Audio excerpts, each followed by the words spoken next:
Shabbat Shalom, everybody. Shabbat Shalom. All right. Glad everybody's here. Everybody's in one piece. All right, so we're going to go ahead and do a little lesson here. The name of the lesson is called Examining Your Faith and Obedience in YAH. I think that we are at a time right now where faith and obedience is a must. So let's dig into it. So first thing we're going to do is we're going to go to the book of Hebrews, chapter 11. We're going to read 1 through 6. Let's get the definition of faith. Now, faith is the substance of things hoped for, the evidence of things not seen. All right, so it's the evidence of things not seen but hoped for. Oh, the evidence of things not seen but hoped for. All right, so to the outside world, that sounds kind of what? Illogical? Hoping for things that you can't see. All right, keep going. For by it, the elders attained a good report. Through faith, we understand that the worlds were framed by the word of Elohim, so that the things which are seen were not made of things which will appear. By faith, Abel offered unto Yah a more excellent sacrifice than Cain, by which he obtained witness that he was righteous, Elohim testifying of his gifts, and by it, he being dead yet speaking. By faith, Enoch was translated that he should not see death, and was not found, because Elohim had translated him. For before his translation, he had this testimony that he pleased Elohim. But without faith, it is impossible to please him. What was that?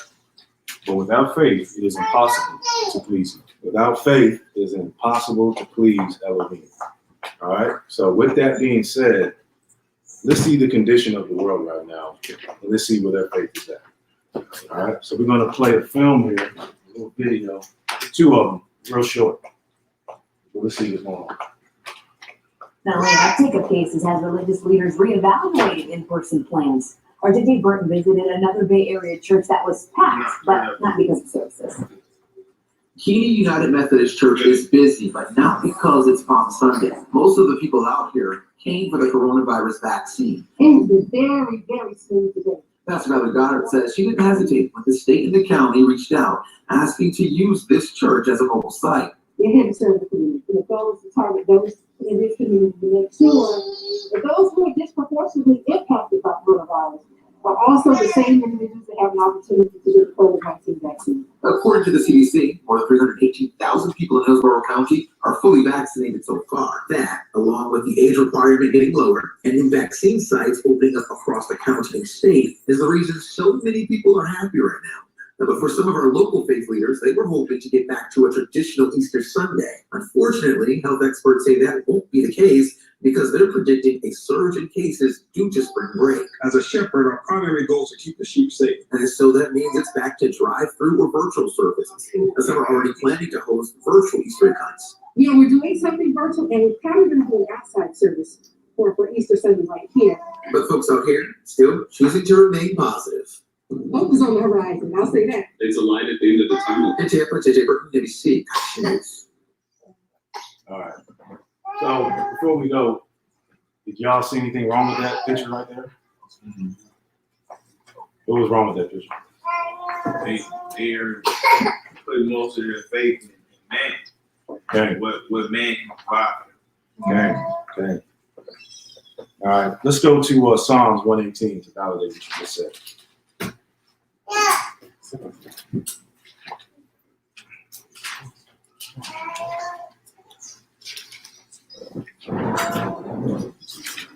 Psalms 118, verses 8 through 9. Yeah. It is better to trust in Yah than to put confidence in man. Okay. That was Psalms 118, verses 8 through 9. It is better to trust in Yah than put confidence in princes. Okay. Better to trust in Yah. All right, let's get a second witness to that. Let's go to Jeremiah 17:5. As a matter of fact, y'all don't have to go there. I'll read it. All right. Thus saith the Lord, Cursed be the man that trusteth in man, and maketh flesh his arm, whose heart departeth from the Lord. So we have so-called believers, right? I think they said what Christianity is about, I want to say, what, 65% of the world's population of Christians, something like that. But they're not putting their trust in Yah. They're putting their trust in man and the science of this technology. All right, so let's see what happens actually when we fall away and think that we're putting our trust in Yah, but when it comes down to the nitty-gritty, we put our trust in man. Let's see where that gets us. Let's go to 2 Thessalonians 2, verses 1 and 3.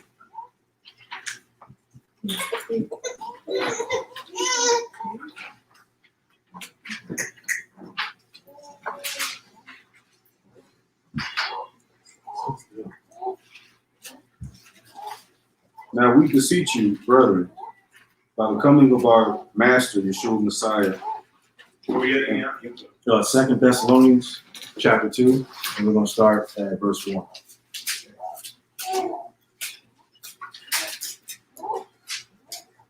I'll just start over. Okay. It says, now we beseech you, brethren, by the coming of our Master, Yeshua HaMashiach, and by our gathering together unto him, that you be not soon shaken in mind, or be troubled neither by spirit, nor by word, nor by letter, as from us, as that the day of Messiah is at hand. Let no man deceive you by any means, for that day shall not come except there come a falling away first, and that man of sin be revealed, the son of perdition. All right, so it says a falling away first. So if your faith isn't grounded, then we got Israelites now that are turning over into Kemet. We got Israelites now that are falling into Islam. We got Israelites now that are going back into basic Christianity, thinking they don't have to keep the commandments. So in this time, as we can see here, these people don't realize it, but they've already been falling away because they never received the truth in the first place. Yeah. All right, so let's go down to verses 9. We're going to read through 12. Even him whose coming is after the working of Satan, with all power and signs and lying wonders, and with all deceivableness of unrighteousness in them that perish, because they receive not the love of the truth, that they might be saved. And for this cause Elohim shall send them a strong delusion, that they should believe a lie. Strong delusion. We don't have to keep the commandments of the law. It's been done away with. Strong delusion. The government's going to save us. The vaccines are cool. Elohim will give us over to a strong delusion if we don't have the proper faith to endure. Okay? All right. All right, so let's go down to. I was going to read verse 12. Nah, you good there. Good. All right, let's go to the book of Job, chapter 9, verses 24.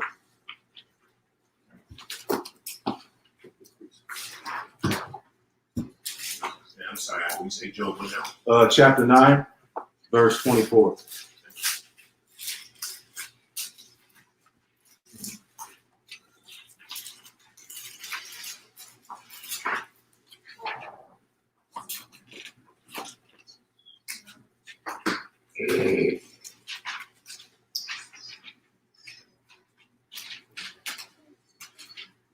The earth is given into the hand of the wicked. He covered the faces of the judges thereof. If not, where and who is he? All right, the earth has been given into the hands of the wicked.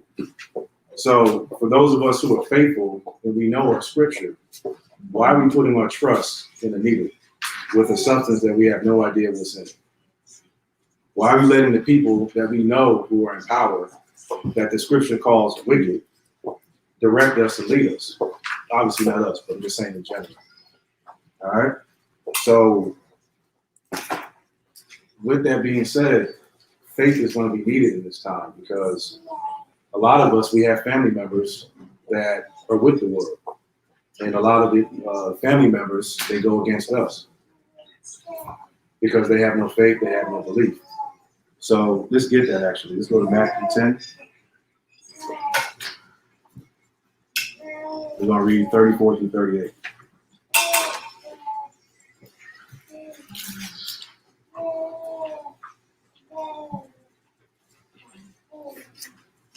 Matthew chapter 10, verses 34 through 38.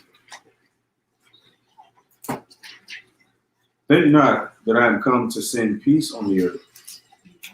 I came not to send peace, but a sword. For I am come to set a man at variance against his father, and the daughter against her mother, and the daughter-in-law against her mother-in-law. And that in a man's foes shall be they of his own household. He that loves father or mother more than me is not worthy of me. He that loves son or daughter more than me is not worthy of me. And he that takes not his cross or his stake and followeth after me is not worthy of me. Okay. So who here has endured any type of persecution so far from loved ones or close friends since this whole pandemic has come out? Anybody? Who has? Who has? I'm sure some people have felt the heat more than others. And we've all faced some type of one way or the other. Right. Right. So all this really is just a method of proving. The Most High is just really just trying to prove who's really his and who's not. It's really easy to say that you're a believer, but if you're not tried in the fire, how's the Most High really going to know whether you mean what you say? Oh, yeah. Okay. All right. So we're going to actually go through some examples. Actually, one of my favorite examples of faith being tested is Abraham. So I'm sure you guys are already familiar with the story of Abraham, but we're going to go a little bit deeper today. And we'll get there in a minute, though. But for right now, let's go to Genesis chapter 12.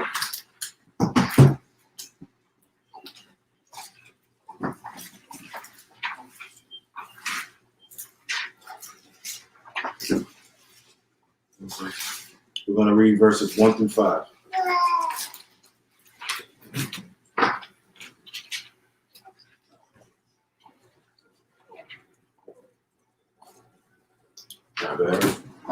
It says, Now Yah has said unto Abram, Get thee out of thy country, from thy kindred, and from thy father's house, unto a land that I will show thee. And I will make thee a great nation, and I will bless thee, and make thy name great, and thou shalt be a blessing. And I will bless them that bless thee, and curse him that curses thee. And in thee shall all the families of the earth be blessed. So Abram departed, as Yah had spoken unto him, and Lot went with him. And Abram was 75 years old when he departed out of Haran. Okay.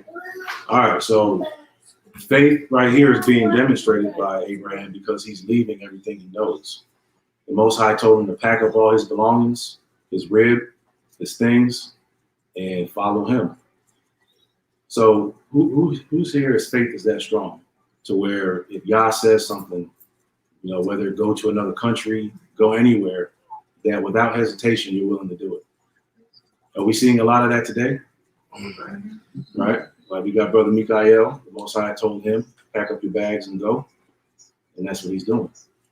The Most High has shown my family, my household, some signs that, you know, we need to go. So obedience to Yah is way more important than obedience to family, which tied back into Matthew, which we had just spoken about. So let's go a little deeper into Abraham's faith here. Let's go to Genesis chapter 22. And we're going to read verses 1 through 3.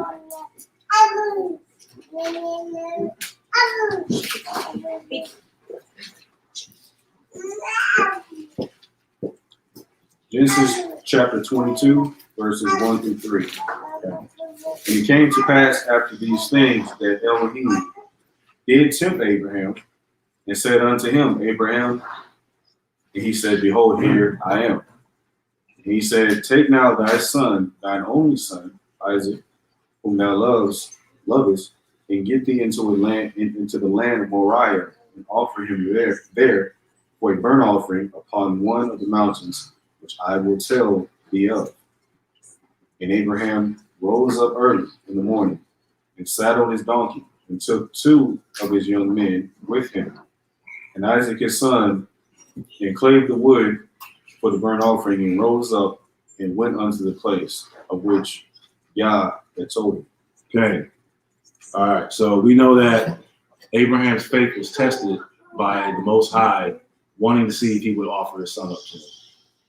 So we're going to get a little more in-depth analysis of what exactly happened during that time period, because not only was Abraham's faith tested, but his son's faith was tested as well. And we're going to go a little deeper into what exactly happened there. So we're actually going to go into a apocryphal book called the Book of Joshua. I know everybody doesn't have that book here, so we're going to put it on the big screen. So we're going to put it on the big screen, but sometimes, we have people who don't really necessarily subscribe to the outside books like Joshua. So let's get about 2 or 3 witnesses that this book is legit before we dive in depth into this. So I want everybody to go to, let's go to the book of Joshua, chapter 10.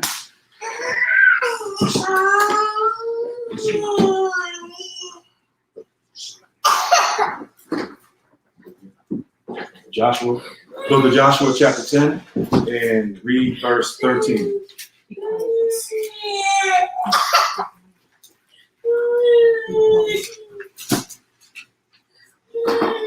Book of Joshua, chapter 10, verse 13. And the sun stood still, and the moon stayed until the people avenged themselves upon their enemies. Is not this written in the book of Joshua? All right, it's not this written in the book of Joshua. That's witness number 1. So let's just get one more, just so we're confident that when we dive into the depths of Abraham and his son Isaac's faith, that we're on the right track. So let's go to 2 Samuel, chapter 1, and verse 18.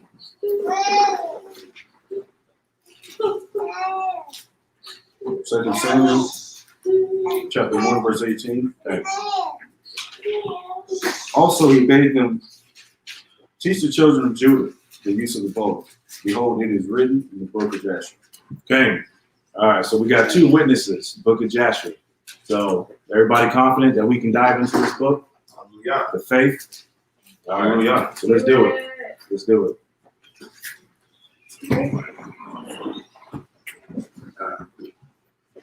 All right. Can everybody read that pretty clearly? Words big enough? Okay. All right. So we're going to start at the book of Joshua, chapter 22. And we're going to start off at verse 40. We're going to read verses 40 through 55. And then we'll skip down to the next. All right, here we go. And Isaac, the son of Abraham, was growing up in those days. And Abraham, his father, taught him the way of YAH, to know YAH, and YAH was with him. Okay. And when Isaac was 37 years old, Ishmael, his brother, was going about with him in the tent. And Ishmael boasted of himself to Isaac, saying, I was 13 years old when YAH spoke to my father to circumcise us. And I did according to the word of YAH, which he spoke to my father, and I gave my soul unto YAH, and I did not transgress his word, which he commanded my father. And Isaac answered Ishmael. So what was going on right here is Isaac is basically boasting about what he perceives to be deeds of righteousness. So let's see that was Ishmael. Let's see what Isaac has to say in response to Ishmael.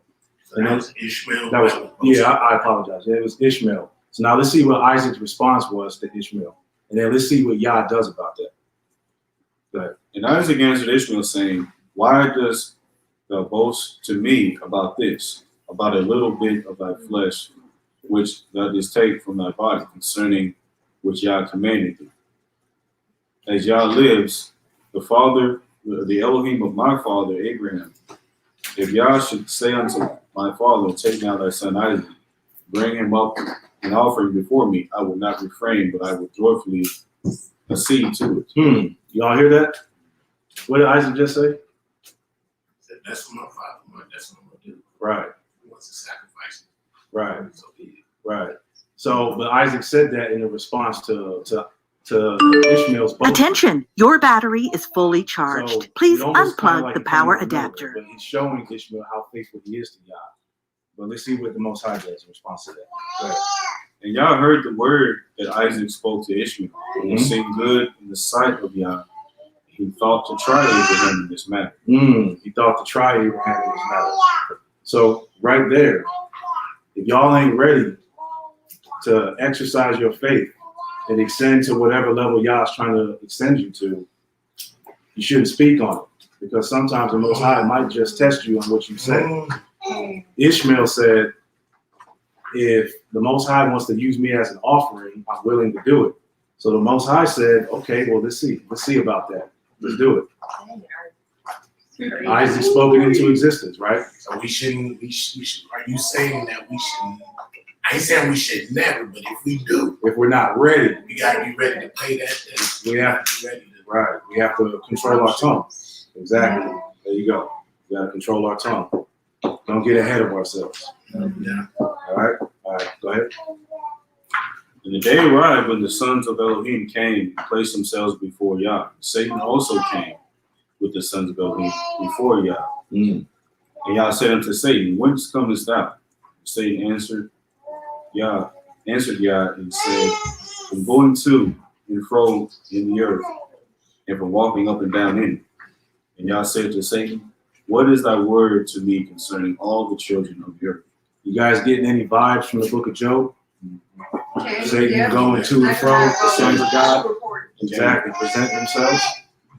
Yeah, go ahead. And Satan answered Yah and said, I've seen all the children of the earth who serve thee and remember thee when they require anything from thee. And when thou givest them the thing which they require from thee, they sit at their ease and forsake thee, and they remember thee no more. So what is that saying? What do children do? Most of the times, what do children do? Whatever it take to get what they want. And then when they get it, what happens? They forget all about you. They good, right? Yep. Okay. Right. All right. So what is this also another example of with Hashatan? He's an accused. He's a tattletale, isn't he? He's an accuser. He's doing his job, but there it is. And he's trying to bring shame to Yah. Exactly. Trying to prove Yah wrong, that his creation is flawed. All right, go ahead. Hast thou seen Abraham the son of Terah, who at first had no children, and he served thee and erected altars to thee wherever he came? He brought up offerings upon them. He proclaimed thy name continually to all the children of the earth. And now that his son Isaac is born to him, he has forsaken thee. He has made a great feast for all the inhabitants of the land, and Yah he has forgotten. Those are some big words right there. He's forgotten Yah. Father Abraham?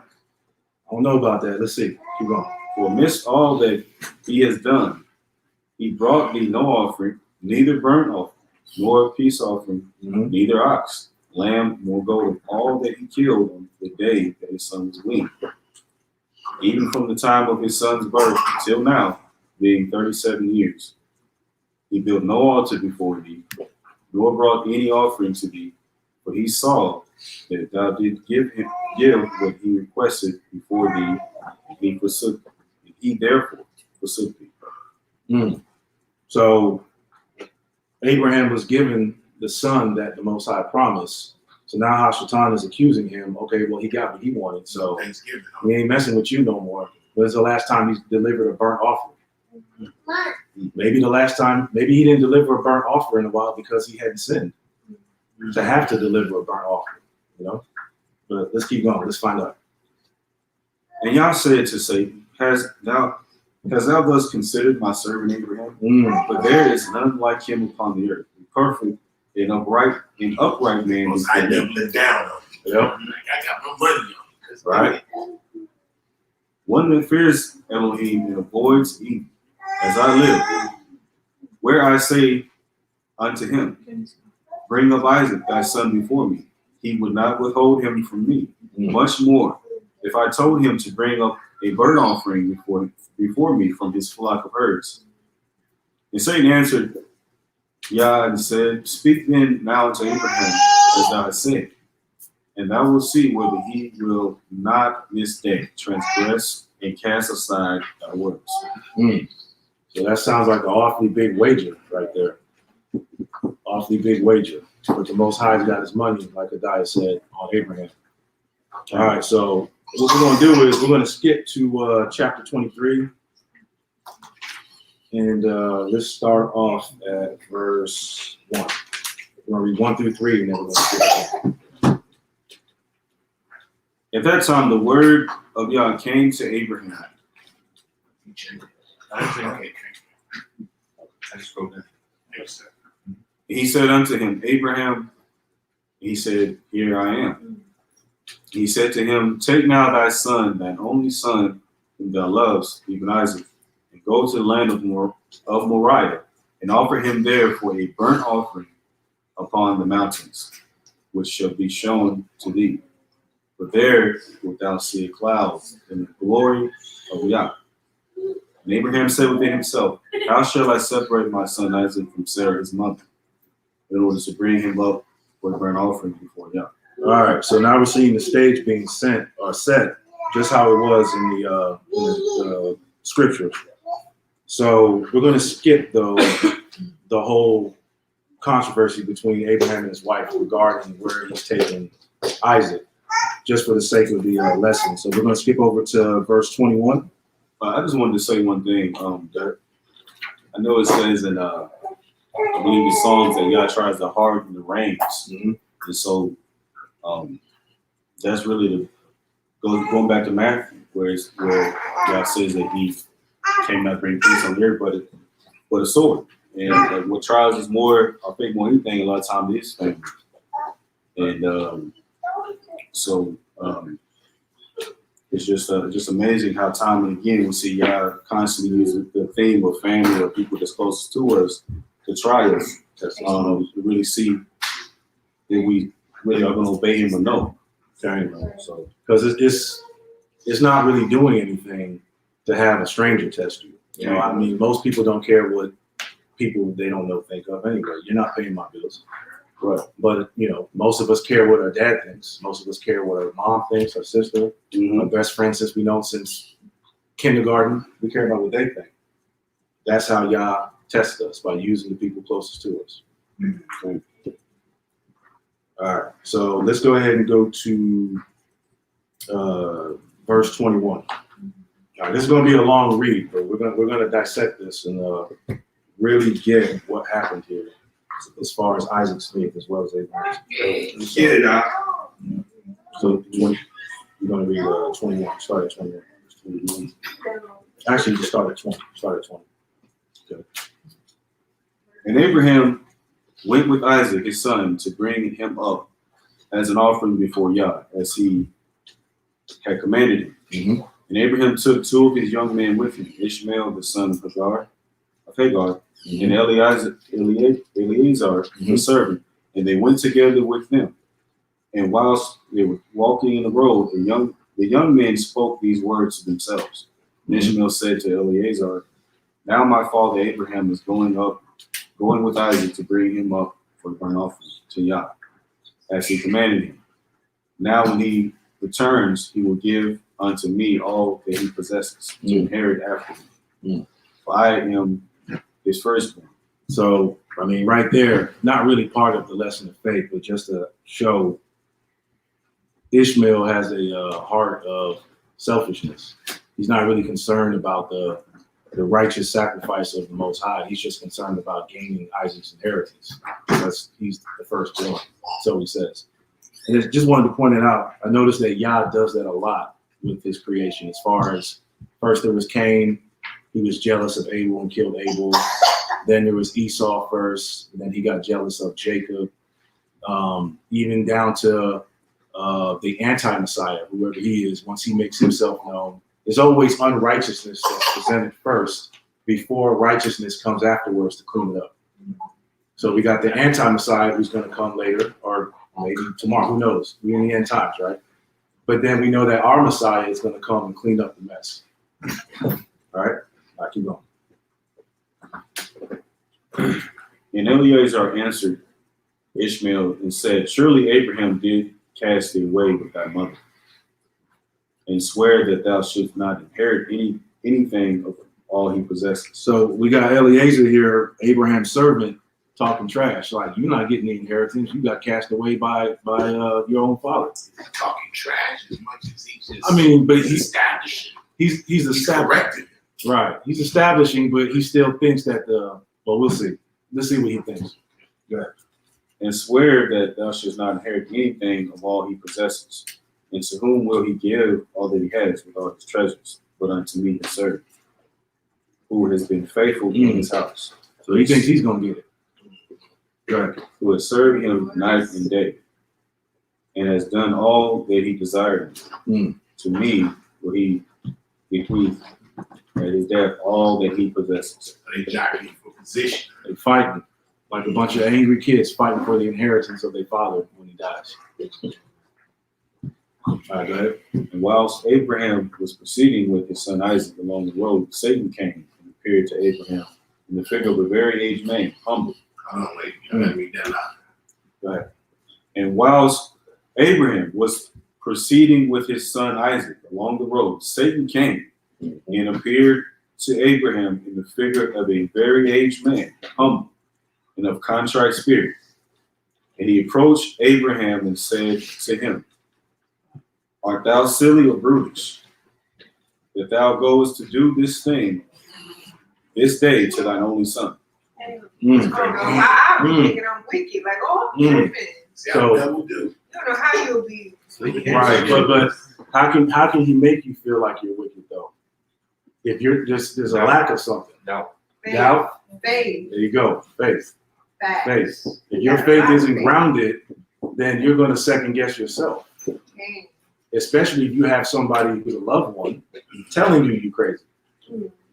That's a good point. You know what I'm saying? Because he literally can't, and if you know anything about Abraham, he had high respect for elders. Right. You know what I'm saying? Man of great stature. So I think that's definitely good to use, even with bringing it today with our own lives, that Satan has no boundaries of who he can speak to. Okay. You know what I'm saying? He will speak to your mother, your significant other. He will speak to your children. Okay. You know what I'm saying? Anything to throw you off, we always say, all he needs you to do is second guess yourself. Right. And he got you. You know what I'm saying? So, yeah, that's a very good point for us to even analyze. We are sure of what YAH is telling us, no matter who it is, that understand that the battle is going to be for the hearts of the children and the men. Okay. And so, yeah, keep that always in mind with even the closest people that say, speak to them to get you to second guess what y'all already told you and confirmed for you to do. Multiple times. Okay. I think it's interesting that he came, like Maury said, he came in a form that Abraham would respect. Yep. And he, because remember, Echad can't form himself as an angel of light. So can his ministers. He's going to come in a form that's something we can physically identify. Right. He's not going to appeal. He's not going to appeal to us any other kind of way. We wouldn't be able to recognize or identify. Right. You see what I mean? So, I mean, and this is actually a blueprint of how we can see the spirit of rebellion can actually be enticed inside of each of us. Okay. You see what I'm saying? And so that's strong. That's good stuff. Okay. I also want to add what you're saying. Satan can come into a form that you can identify with, and he usually come into a form that you desire in the flesh. So just keep that in mind. All right, go ahead.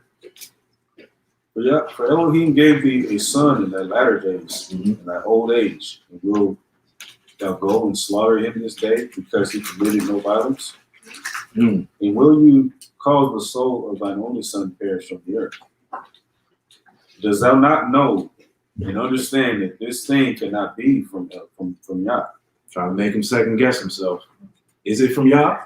Will Yah really have me put my son on the altar and sacrifice him? That's big. I don't know, man. He got out of this world, baby. Most of us be Like, maybe this is God telling me not to do it. I Yeah. don't know. No, that's big. It's easier to just read it on the paper. Like, this is bigger than what we think it is. Mhm. That's a lot of faith. Okay, a lot of faith. All right, we're gonna. Go ahead.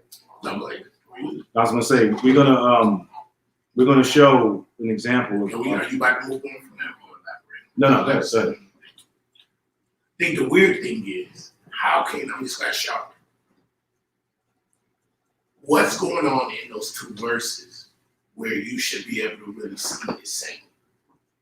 Not the disguise, not all of that, but how should you be able to identify that this is Satan? He's telling you to go against what Yah said. Go against. Yeah, well, that's He's saying, he said, for God gave thee a son in thy latter days, in thy old age. So, like, we know that Abraham, his wife couldn't have a child. So he basically saying, like, He's planting his food. yeah, like it's all. It wasn't meant for him to have a child in his old age.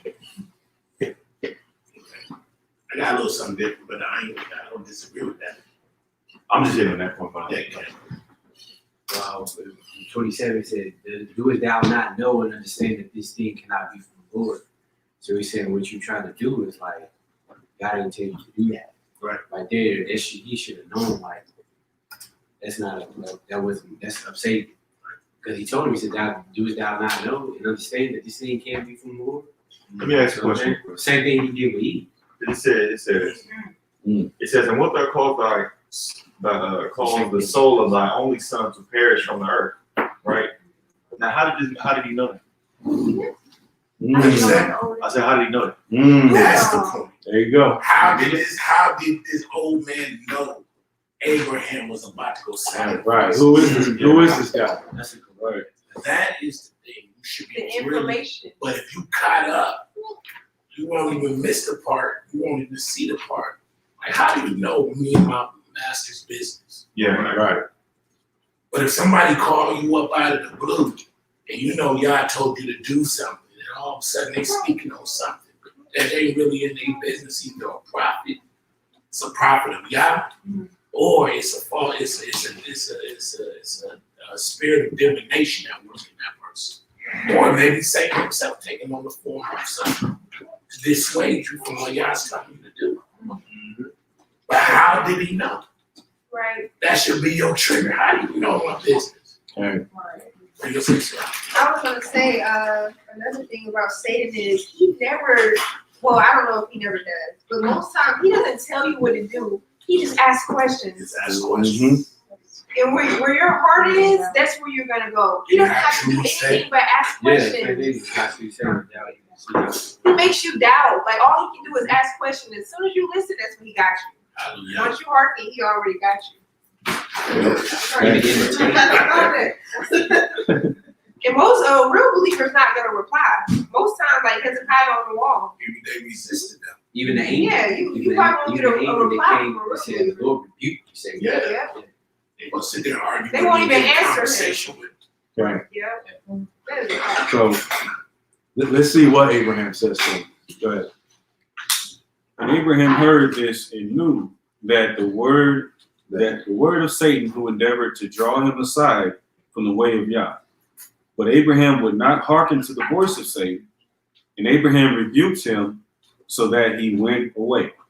All right. So right there, is it safe to say that Abraham's faith is well grounded for him to be able to do that? Okay. All right. So stay here real quick. Let's go to Book of Matthew, chapter 13.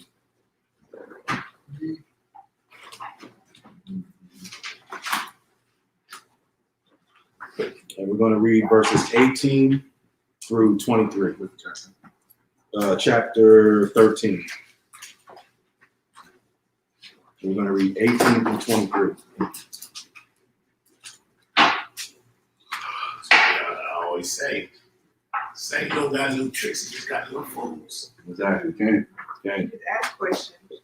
You do that in your mind too. You gotta cast it down right away. As soon as you listen, it's over. As soon as he plants a little seed, You like, oh, she the seed will listened. sprout.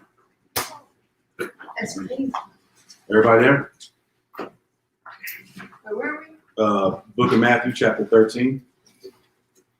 We're going to start at verse 18. 18 to 20. He said Matthew 13. Yeah. 42. Yeah. Okay. Hear you therefore the parable of the sower. When anyone hears the word of the kingdom and understands it not, then comes the wicked one, catches away. So is it safe to say that Abraham understands the kingdom and heareth the word? Yeah. Okay, so that's why he didn't get caught away. Let's keep going. Right. And catches away that which was sown in his heart. Just like what Sarah said. If it's in your heart, the doubt already, all Hashatan does is just expound upon it. Yeah. So, but And this is he which receives seed by the wayside.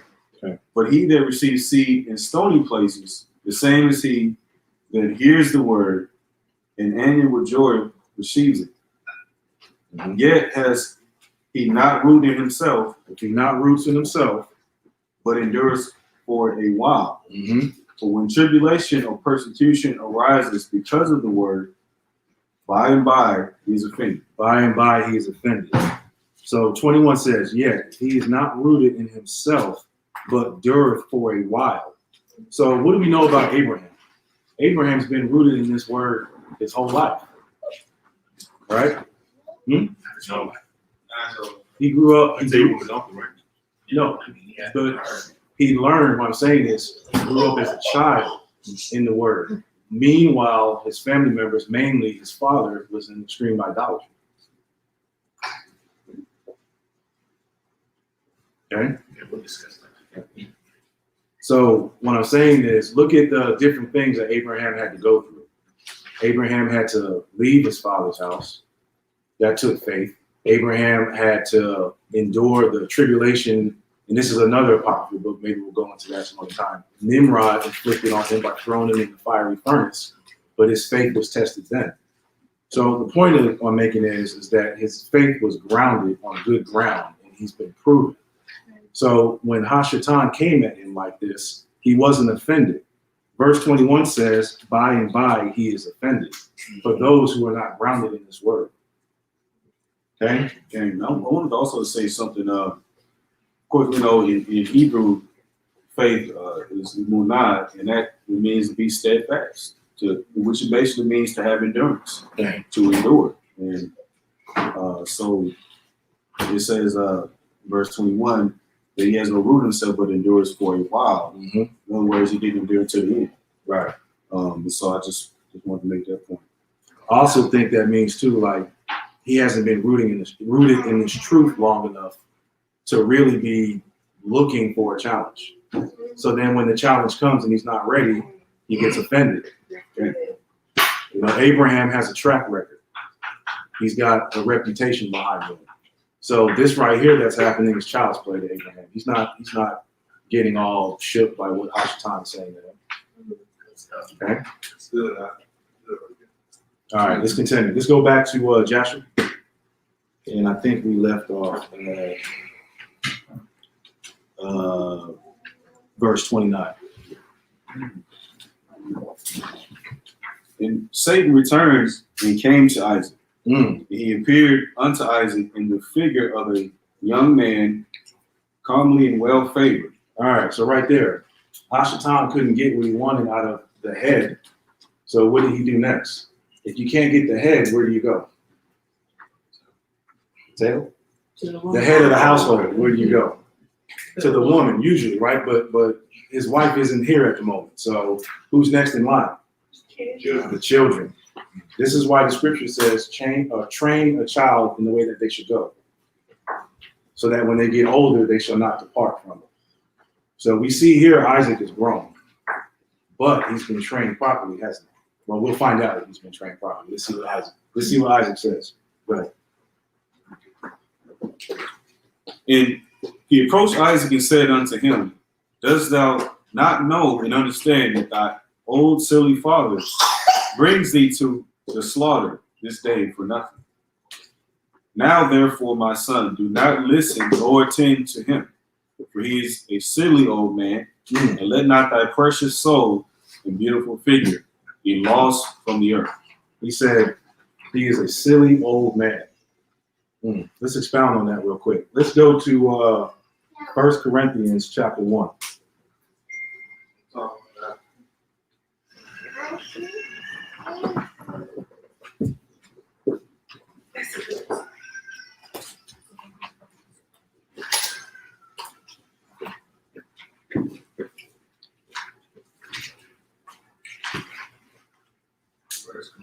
And we're going to start at verse 18.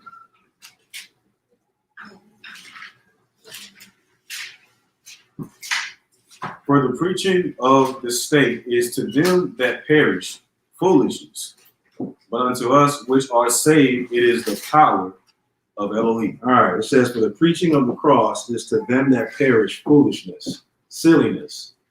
Basically the same thing that Hashatan is saying about Abraham to Isaac, that he's a silly old man. The faith that Abraham has is foolishness. All right, let's go to 1 Corinthians chapter 2, verses 12 through 16. Now we have received not the spirit of the world, but the spirit which is of Elohim, that we might know the things that are freely given to us of Elohim. Which things also we speak not in the words which man's wisdom teaches, but which the Holy Spirit teaches, comparing spiritual things with spiritual. Okay. But the natural man receives not the things of the spirit of Elohim, for they are foolishness unto him. Neither can he know them because they are spiritually discerned. Spiritually discerned. Something that Abraham is full of, discernment. So just keep in mind that your family and your loved ones and the people that you care about in the world, they don't have this spirit of discernment. They don't have the spirit at all that God is giving y'all. So every move that you make, every step that you take is always going to be foolishness and silliness to the people who are in the world. So you can't take offense to it. They're just doing their job. What's that saying? Let your haters be your motivators, or they're just doing their job. That's all it is. Don't take offense to it. And that was something that I had to, me personally, had to work on. When I first came into this truth, you know, my dad was really getting on me saying that this is silly, you're better than this. But, you know, and it hurt my feelings. But after being tried and after just studying and just meditating on the word and growing, it doesn't really affect me anymore. And it should be like that for everybody. You know, your parents or anybody should not have any influence on what God's will is for you. That's true. I just want to say, I mean, because people that aren't truly in the faith, they can be used by Satan at any given time. At any given time, to be used by Satan to hinder what the Most High YAH is trying to do and trying to instruct you to do. Exactly.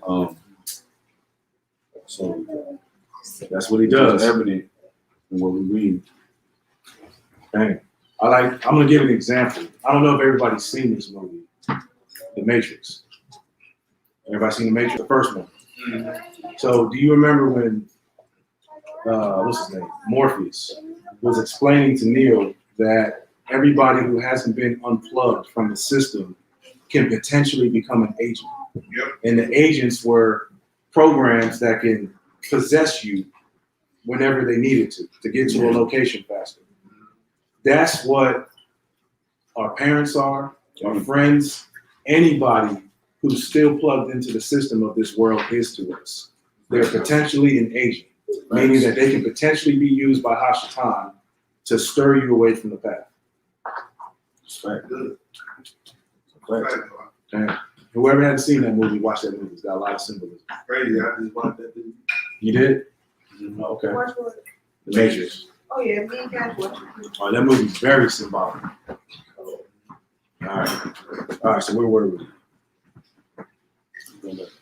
Yeah, going back to Joshua. Let's go to verse 32. Yeah, 32. And Isaac heard this and said unto Abraham, Hast thou not heard my father that which this man has spoken? Even thus has he spoken.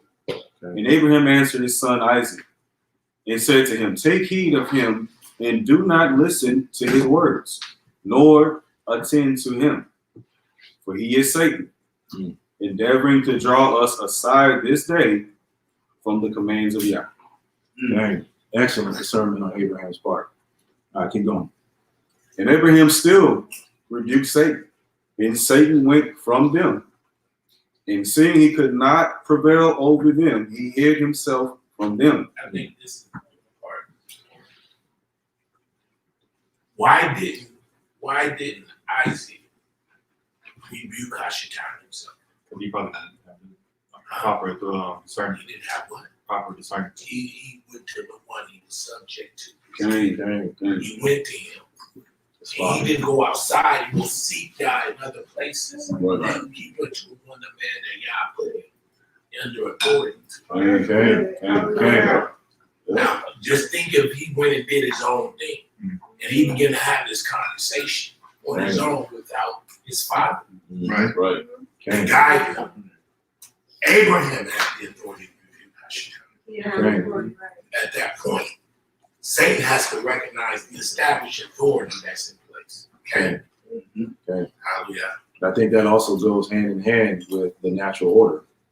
Most High, Mashiach, man, woman, children. That's consistent with Numbers 30. Okay. It's consistent with following the proper protocol. Okay. But even ultimately to the Mashiach, he was in the wilderness. Okay. He didn't say his own name, but he told him, like, you under my father. Right? Okay. You know what I'm saying? Okay. So, that's just an example that if the family's on one accord, all things should naturally fall into place when adversity and tribulation comes. If you have,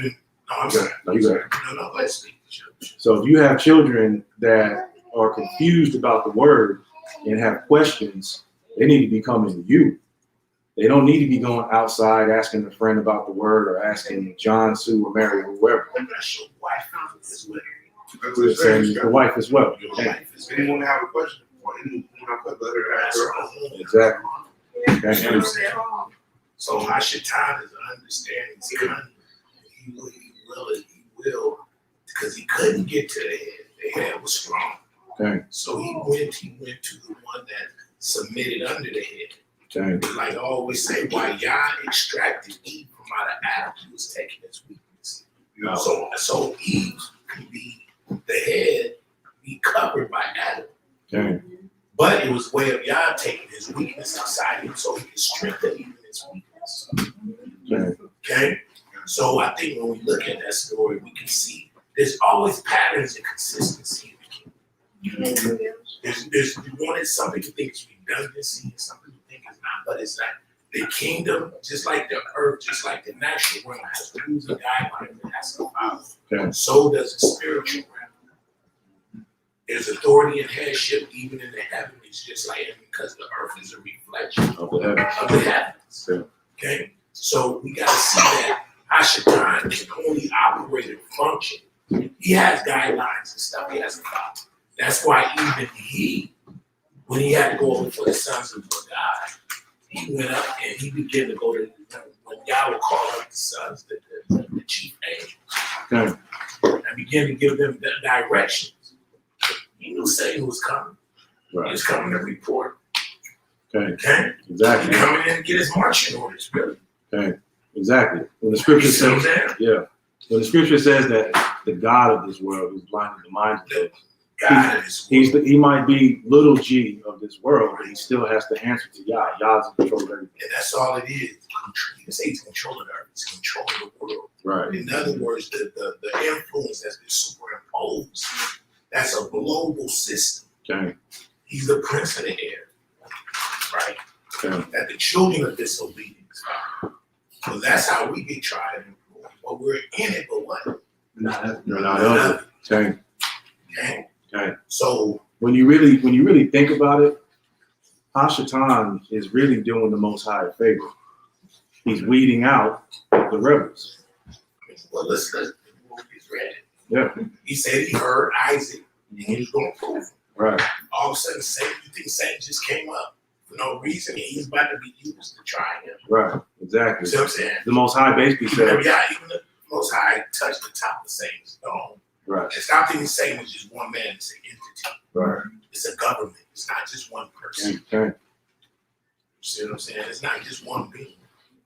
They have a system as well. That's why Mashiach is the same be divided. Okay.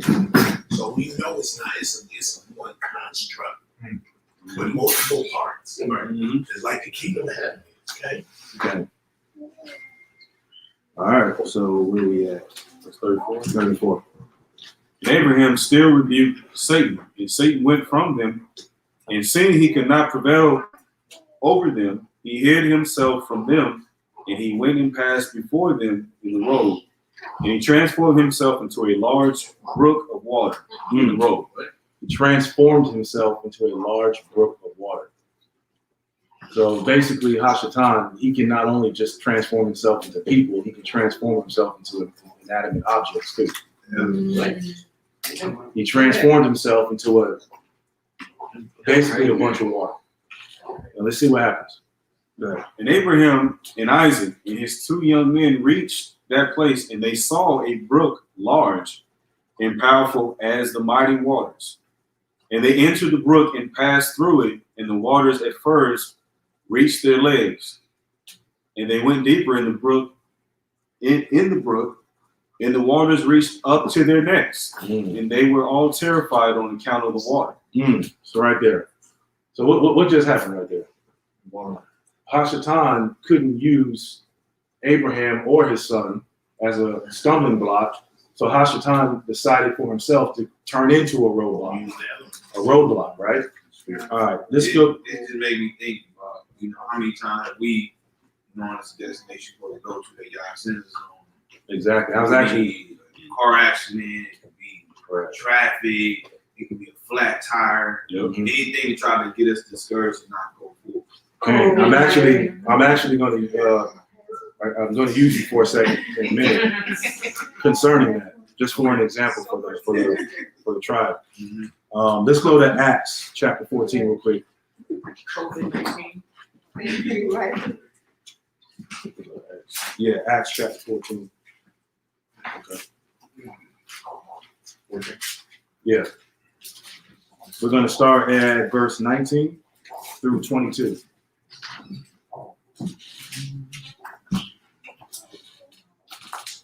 And there came there certain Jews, certain Yahudim from Antioch and Iconium, who persuaded the people, and having stoned Paul, drew him out of the city, supposing he had been dead.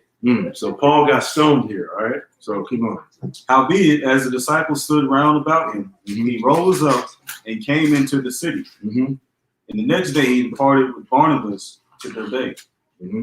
And when he had preached the gospel to that city, and had taught many, they returned again to Lystra, and to Iconium, and to Antioch, confirming the souls of the disciples, and exhorting them to continue in the faith.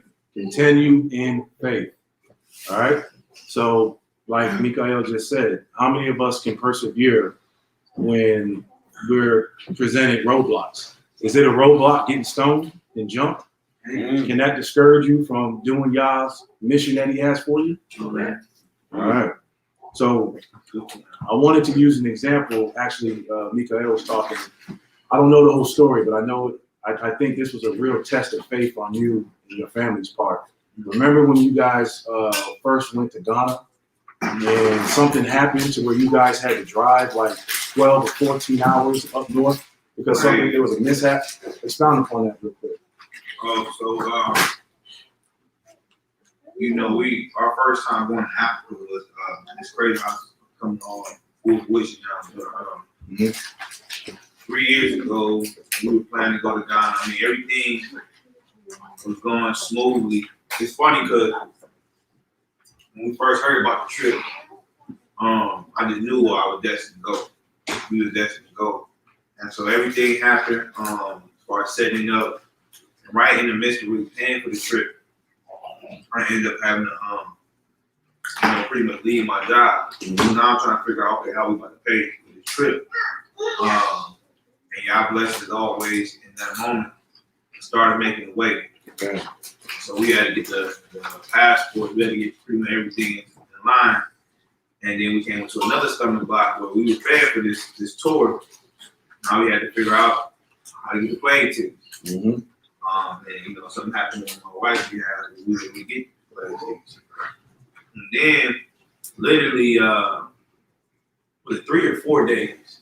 No, it happened on Friday evening. 3 days before we had to leave, where we got a call pretty much from the passport people saying they wouldn't able to be able to get our passports back and visas back until the day we left. And so I was, me personally, to be honest, I was discouraged. Okay.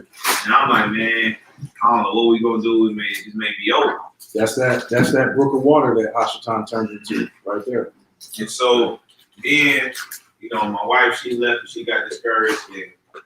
And then what happened was the lady had called me back and said, well, what I can do. Oh, no.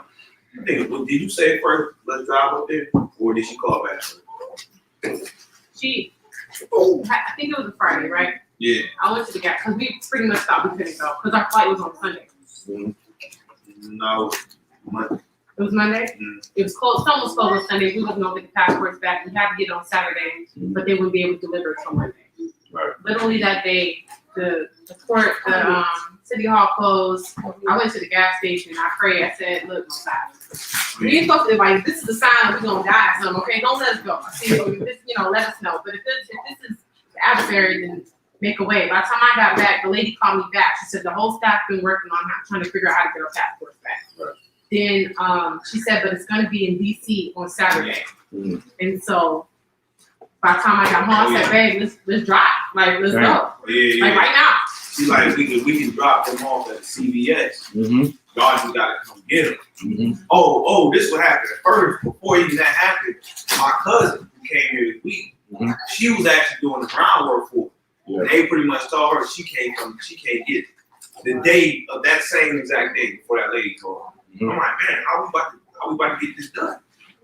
So yeah, she came back and told me. I'm like, so I'm thinking in my mind, man, bye.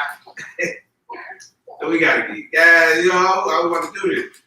But you know, we literally prayed on it, and you know, we got the clarify to go get it.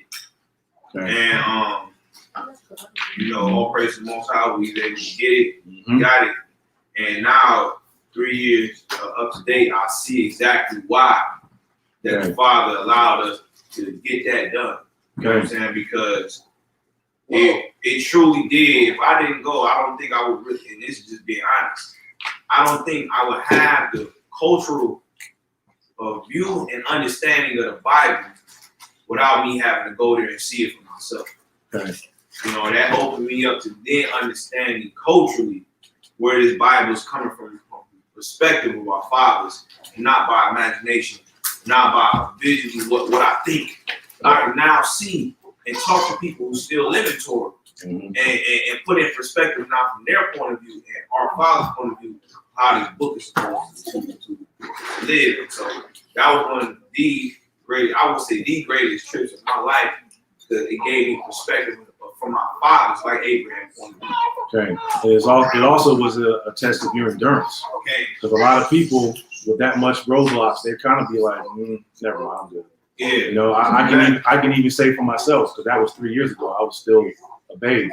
I don't even know if my faith was at a point to where I could have just been like, you know what, we're going to make this 12-hour drive. I don't care what happens. Right. I'm there now. But I think that was, that's a really good testimony on your part of like roadblocks being put in front of you. Yeah. So, all right. So we were at verse 36. Let's start back at 36 again. Yeah, book of Joshua, chapter verse 36. And they went deeper in the brook, and the waters reached up to their necks, and they were all terrified on account of the water. And while they were going over the brook, Abraham recognized that place. He knew that there was no water there before. And Abraham said to his son Isaac, I know this place in which there was no brook, nor water. Now, therefore, it is this Satan who does all this to us, to draw us aside this day from the commands of Elohim. Once again, showing superb discernment. Go ahead. And Abraham rebuked him and said unto him, Yah rebuke thee, O Satan, be gone from us, for we go by the commands of Elohim. And Satan was terrified at the voice of Abraham and went away from them. And the place again became dry land, as it was at first. So light at the end of the tunnel. Once you got through that roadblock, light at the end of the tunnel. Go ahead. And as well as once you overcome Satan, you'll see it's all an illusion. Right. You see it was his deception. You will see it was him. Sometimes you just gotta press through it. Okay. So you'll see that once, and that's how he flees when he resists. Right. Okay. Just like the demons fear Yehoshua's voice, Hashatan and the demons fear Yehoshua as a reflective image inside that man. So when the demons fear you, they're not really fearing you; they're fearing what's inside of you, which is the ruach. Because remember, Elder always said that the Most High is not looking for us on Judgment Day; He's looking at a reflection of His Word in us. So when the demons and Hashatan sees that in you, they flee, terrified. You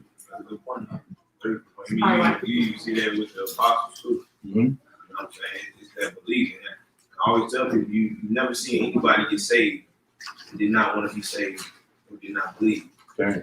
Yeah, literally you will see multiple times, multiple occasions that even the Messiah himself said it's your belief that saves you. Okay. It's your belief, your faith that saves you. Right. Yeah. I think we deal with that too, is just regular people, because when people hear the word, they get mad. Right. Like it makes them want to just get away from you. We just reading how Paul, he was tripping, and then all of a sudden he started following Christ. They're like wanting to kill him right away. I'm like, hey, they hate Christ. Like they hate Right. it makes sense. Right. You don't like it? Right. All right. He said, could be. Not Paul. Not you, All right, Shema.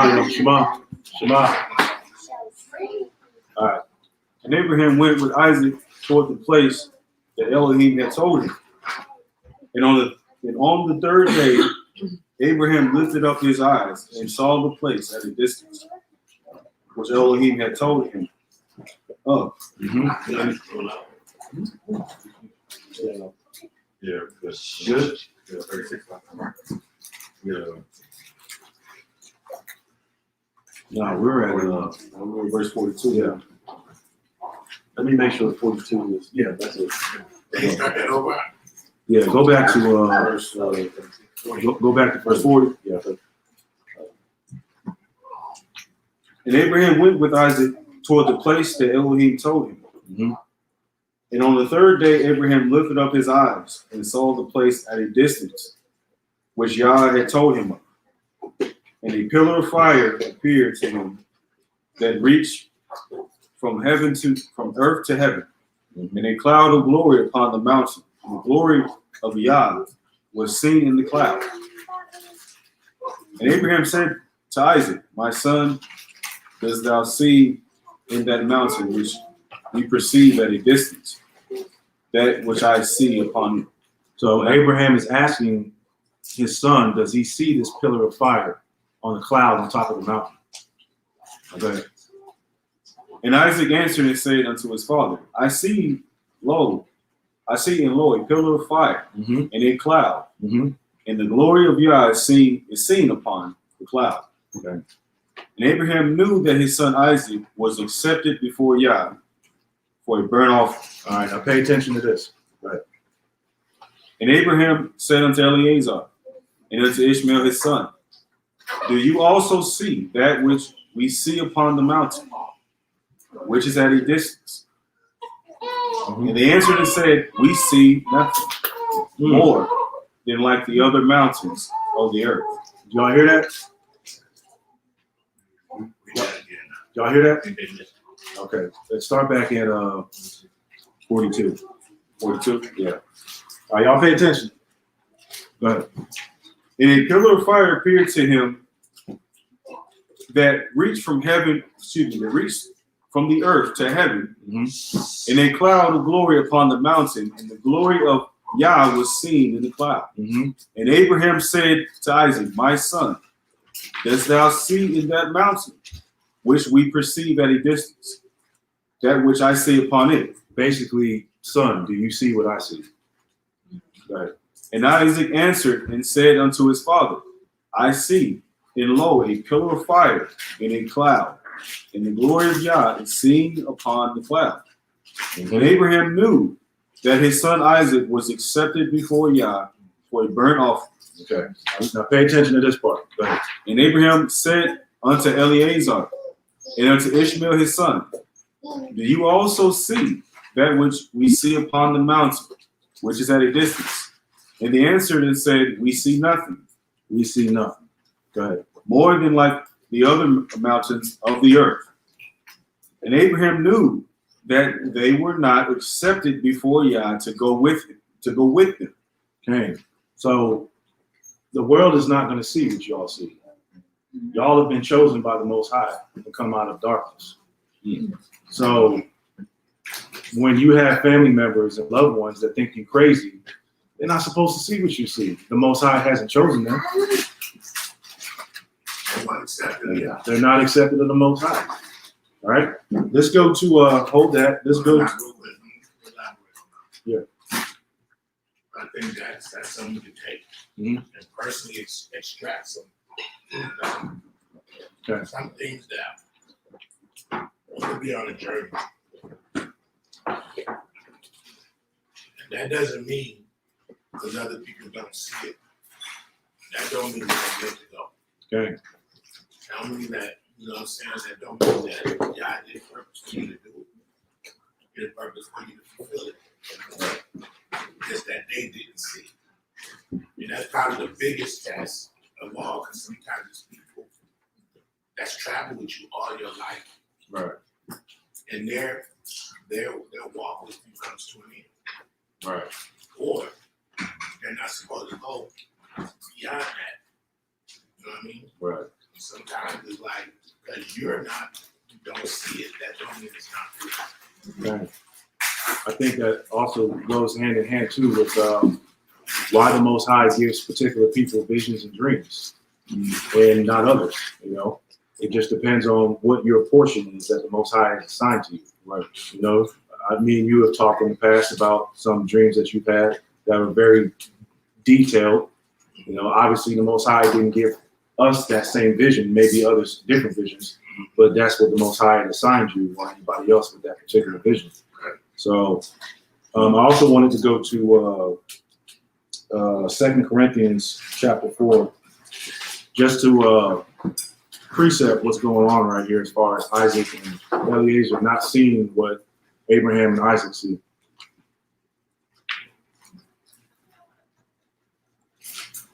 Second Corinthians chapter 4, verses 3 through 4. Mm-hmm.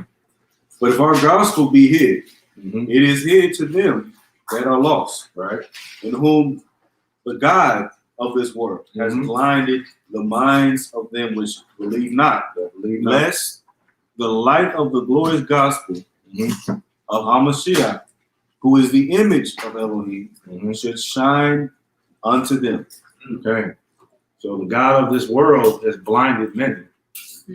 So just by default, they're not going to see what we see, y'all. So don't take any offense to any persecution that comes from people who don't see what we see. They're not supposed to. If anything, we should feel privileged that the Most High is showing us stuff that other people can't see, because that means He trusts us with that information, with that knowledge, so that we can use it to glorify Him. Okay? It's like when they had the parables, when you're had the parables, Oh, yeah. it's like it's not for them to know, it's for you to know. Exactly. Okay. Okay. All right. So let's go back to Jasher. Let's start back at 47, verse 47, y'all. And they answered and said, we see nothing more like other, excuse me. And they answered and said, we see nothing more than like the other mountains of the earth. Mm-hmm. And Abraham knew that they were not accepted before Yah to go with them. And Abraham said to them, abide ye here with the donkey whilst I and Isaac, my son, will go to yonder mountain and worship there before Yah, and then return to you. And Eleazar and Ishmael remained in that place as Abraham had commanded. And Abraham took wood for a burnt offering and placed it upon his son Isaac. And he took the fire in the night, and they both went to that place. And when they were going along, Isaac said to his father, behold, I see here the fire and wood. And where then is the lamb that is to be the burnt offering before Yah? And Abraham answered his son Isaac, saying, Yah has made choice of thee, my son, to be a perfect burnt offering instead of the lamb. Okay. Right. And Isaac said unto his father, I will do all that Yah spoke to thee with joy and cheerfulness of heart. Read that part again. And Isaac said unto his father, I will do all that Yah spoke to thee with joy and cheerfulness of heart. Isaac said that he will do what his father had commanded with joyfulness and cheerfulness of heart. Isaac basically did what the entire nation of Israel couldn't. Let's precept that. Let's go to Deuteronomy chapter 28.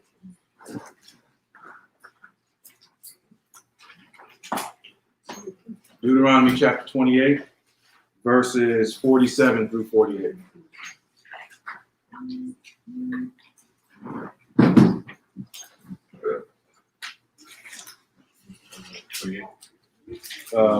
Chapter 28, verses 47 through 48. Because thou serve not Yah, your Elohim, with joyfulness. With joyfulness. And with gladness of heart. And gladness of heart. For cheerfulness of heart. For the abundance of all things. Therefore shalt thou serve thine enemies, which Yah shall sin against thee in hunger, and in thirst, and in nakedness, and in want of all things. Okay. And he shall put a yoke of iron upon thy neck until he has destroyed thee. All right. So because our forefathers couldn't serve the Most High with joyfulness and cheerfulness of heart, we had to get put under chastisement.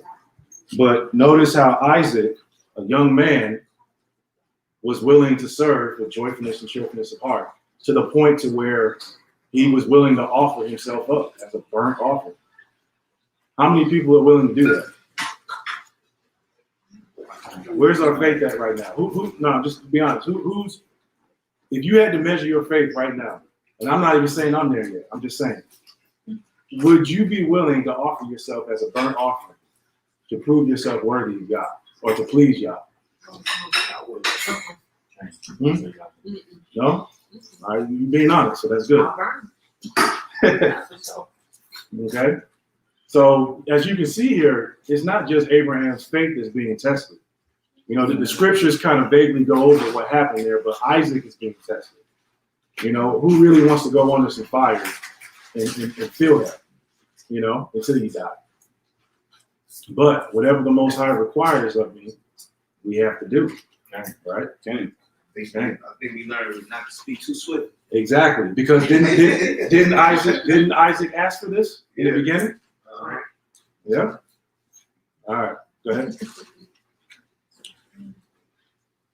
Verse 49. Yeah. Okay. And Yah shall bring a nation against thee from far. No. Back to Joshua. I apologize. But you're right though, verse 49. Okay. We left off Well, actually, we're at no 49 in Joshua. Okay. That's where we left off. Yeah. And Abraham took wood for a burnt offering and placed it upon his son Isaac. He took the fire in the night. Actually, we're at verse 53.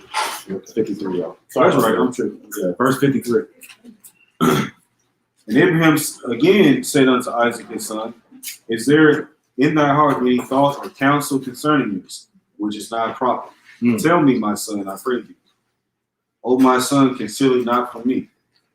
And Isaac answered his father Abraham and said unto him, O my father, as Yah lives, and as thy soul lives, there is nothing in my heart to cause me to deviate either to the right or to the left from the word that he has spoken to me.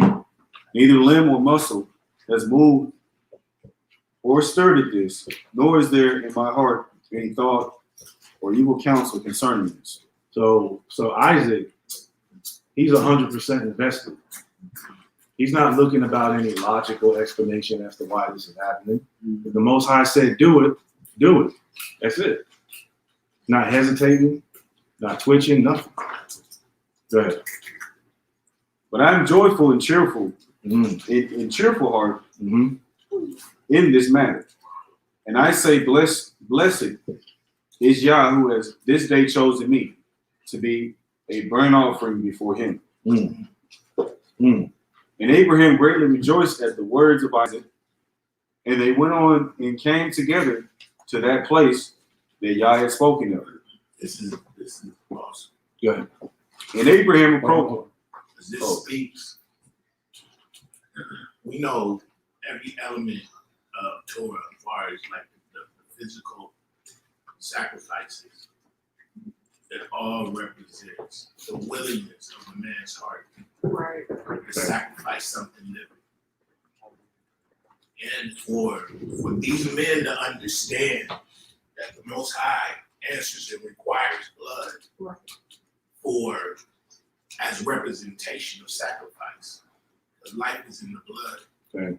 He understands the cost, and these men understand. This man and his son is having this conversation with Yah.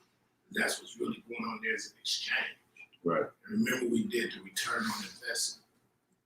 Yah is really seeing. He's really using Hashetan, he uses all of that as a way to come to this pinpoint, come to this climactic point of Abraham and his relationship, where he could really say, I want to now spread my righteousness. Now I get to see how much righteousness I really worked in Abraham. You know, the willingness for him to make the sacrifice of his son. Right. That's just deep, man. It's intimate because remember, Abraham was called the Most High Friend. Okay. See what I'm saying? Call him his friend. Okay. So this means that the intimacy of Abraham and God was on a whole nother level. Right. It wasn't like serving, selling. For you to where y'all can really relate to you and say, so you reached a place with the Most High that's other world you can't even imagine. Right. And for his son to be willing to, his son is laying down his life on the altar. It's showing that's what it is, and it validates what the scripture said. That Abraham is a just man because he will teach his children his law. Okay. I think it's also symbolic too on friendship. What do we know about friends? Friends normally bond with each other by shared experiences, right? They go through things together, right? So you can see here that he's telling Abraham to give up his only begotten son, just like the Most High gave up his only begotten son. Shared experiences between the two. So, I mean, that right there is another stamp and seal of friendship. You go through what I'm going through, just like a tribe, right? If one part of the tribe, if somebody's down, that affects the whole tribe because we're all one. We're supposed to be operating on one accord. That is beautiful, though, man. It's very just. I mean, coming from a place of doing this walk for a little while, you get to see the trials that Abraham had to go through. Leave the country of your native. Okay. You know what I'm saying? Leave everything behind. So you see this constant sacrifice that Abraham is constantly having to make Right. with the Father, constantly. And now I think this is the pinnacle. This is the last thing, and it's not even about he's even asking Abraham for a sacrifice. Right. Right now, he's proving that Abraham is truly a righteous man. Okay. He's truly a righteous man because he believes God. Okay. You know what I'm saying? Okay. Testing Abraham's obedience. Yeah. You know. Yeah. All right. Lord. Verse 57. Verse 58. And Abraham approached to build the altar in that place. And Abraham was weeping, and Isaac took stones and mortared until they had finished building the altar. And Abraham took the wood and placed it in order upon the altar, which he had built. And he took his son Isaac and bound him in order to place him upon the wood, which was upon the altar, to slay him for a burnt offering before YAH. And Isaac said to his father, bind me securely, and then place me upon the altar, lest I should turn and move, and break loose from the force of the knife upon my flesh, and therefore profane the burnt offering. This is what really got me. Just seeing what Isaac is saying. Isaac says, tie me up. Make sure I don't strain or make this offering defile in any way. Man, that takes faith, y'all. You know, that takes a lot of faith. Go ahead. And Abraham did so. And Isaac still said to his father, O my father, when thou shalt have slain me and burnt me for an offering, take with thee that which should remain of my ashes and bring them to Sarah, my mother, and say to her, this is a sweet-smelling savior of Isaac. But do not tell her this if she should sit near a well or upon a high place, lest she should cast her soul after me and die. And Abraham heard the words of Isaac, and he lifted up his voice and wept when Isaac spake these words. And Abraham's tears gushed down upon Isaac his son, and Isaac wept bitterly, and he said to his father, hasten thou, O my father, and do with me what the will of YAH our Elohim, what the will of YAH our Elohim, as he has commanded thee. So what is the relation? This is such a shadow. Such a shadow of Mashiach. Okay. You know what I'm saying? Yeah. This is him and his father having this dialogue. Right. You know, Okay. the willingness, our father Isaac willing to lay down his life. Okay. You know what I'm saying? Yeah. And to have Mashiach willing to do the same thing. It's a mirror image of Mashiach. I think it too, like I said, it shows, you know, the result of properly training your children in the obedience of YAH. I mean, Isaac, you know, my personal opinion is, you know, in the scriptures, he doesn't get a whole lot of shine as his works. Yeah. You know, but when you go in this book, you really see what Isaac is all about. You know, he was extremely faithful. I would say he's faithful as his father. Right. You know. All right, go ahead. And the hearts of Abraham and Isaac rejoiced at this thing, which YAH had commanded them. But the eye wept bitterly, while the heart rejoiced. And Abraham bound his son Isaac and placed him on the altar upon the wood. And Isaac stretched forth his neck upon the altar before his father. And Abraham stretched forth his hand to take the knife, to slay his son, as a burnt offering before YAH. At that time, the angel of mercy came before YAH and spake to him concerning Isaac, saying, O YAH, thou art merciful and compassionate, king over all that thou hast created in heaven and in earth, and thou supportest them all. Give therefore ransom and redemption instead of thy servant Isaac, and pity, and have compassion upon Abraham and Isaac his son, who are this day performing thy commands. As thou seen, O YAH, how Isaac, the son of Abraham, thy servant, is bound down to the slaughter like an animal. Now therefore let thy pity be roused for them, O YAH. At this time, Yah appeared unto Abraham and called to him from heaven, and said unto him, Lay not thy hand upon the lad, neither do thou anything unto him. For now I know that thou fearest Elohim, in performing this act, and in not withholding thy son, thine only son, from me. My only son from me. The crazy thing is, at this time, it wasn't his own son. Okay. Let's go to the famous John 3:16. What he said is very powerful. He was recognized as his only son. Why? Because Isaac was the chosen one. He was the seed of the promise. What is he saying? He's literally saying he's the only son because he's the seed of the promise. Yah is required, give me back what I promised you. Right. Give it to me, sacrifice it. You see what I'm saying? Abraham could easily be like, but you promised this is my son. Right. You see what I'm saying? Are you breaking your promise with me? No, he's saying, trust me with what I gave you. Okay. Because in First Corinthians said, and Abraham obeyed God because he said in his heart he was going to resurrect him. Okay. I'm going on because he had that much faith that Abraham, that Isaac was the seed of the promise. He said he must go resurrect him from the dead. He's going to do something. He's going to do something because this his promises, his word is yea and amen. Right. And his word can't return So to him it's his void. willingness to give back what Yah had gave him. Okay. Okay. All right. Let's go to John 3:16.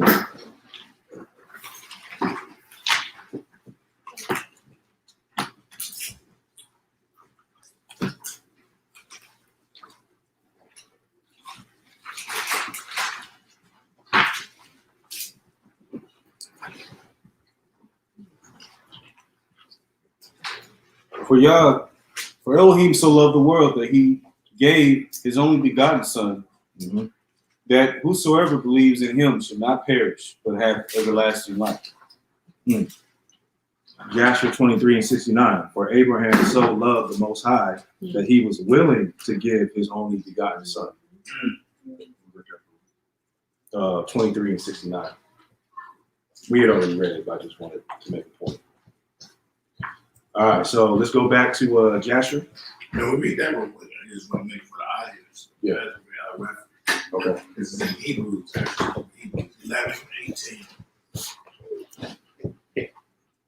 Actually, we'll start at 17. By faith, Abraham, when he was tried, offered up Isaac.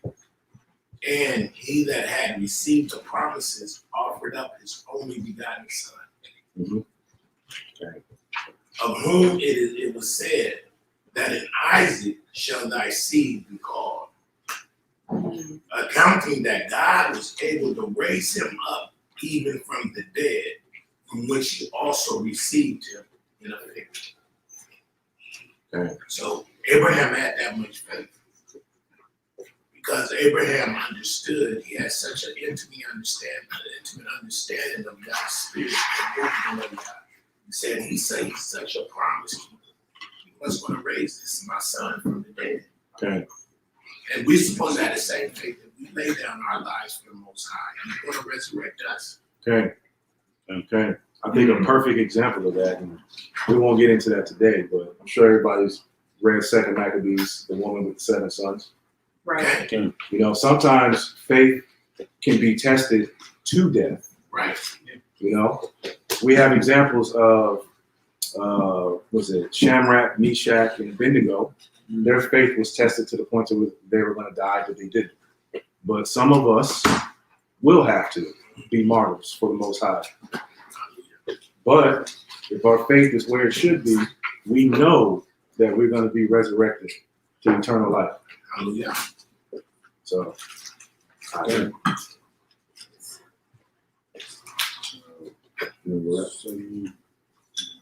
Verse 7. Yeah. And Abraham lifted up his eyes and saw, and behold, a ram was caught in a thicket by his horns. That was the ram which YAH had created in the earth in the day that he made earth and heaven. So what is that saying there, y'all? What that's saying basically is the Most High has your life mapped out already. Right. That ram, he said that ram was already prepared as a sacrifice before the earth was formed. That means that the Most High, this is, I like to look at it like this is the Most High's movie. And all you really have to do is play your position and know your lines. And everything else will fall into place. All right, let's get a scripture for that. Let's go to Jeremiah chapter 1, verse 5. Says you either get the Grammy or tomato.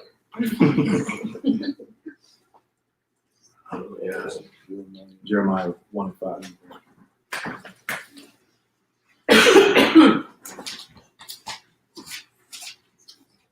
And then this should really build up our faith, like in a major way. Because whenever we're stressing about anything or worrying about anything that the Most High is going to do for us, if we're living in faith, we got to know that He's already has the solution. Okay. He has already prepared the way. Okay. You see what I'm saying? Whatever we are in need of, all we're doing is waiting to catch up with it. Right. That's why I said, You know what I mean? know your lines, Yeah, play you your know, position. so all you got to do, and so that lamb was already prepared before the foundation. We know spiritually, Mashiach. I was just about to get there. Go ahead. Go ahead. Before I formed thee, Go ahead. before I formed thee in the belly, I knew thee. Okay. And before thou camest forth out of the womb, I sanctified thee, and I ordained thee a prophet unto the nations. Dang. He already knows you. He already knew what you was going to do. He already knew what decision you was going to make before you made it. You just got to play your part. Go ahead. Oh, actually, let's go to Revelations 13, 7 and 8, 7 through 8. Just to show the parallel here that the ram, and as a guy was saying, the ram is a symbolization of Mashiach. And let's see what Mashiach did. Revelations 13, 7 through 8. But Let me say this. No, go ahead and read. I'm sorry.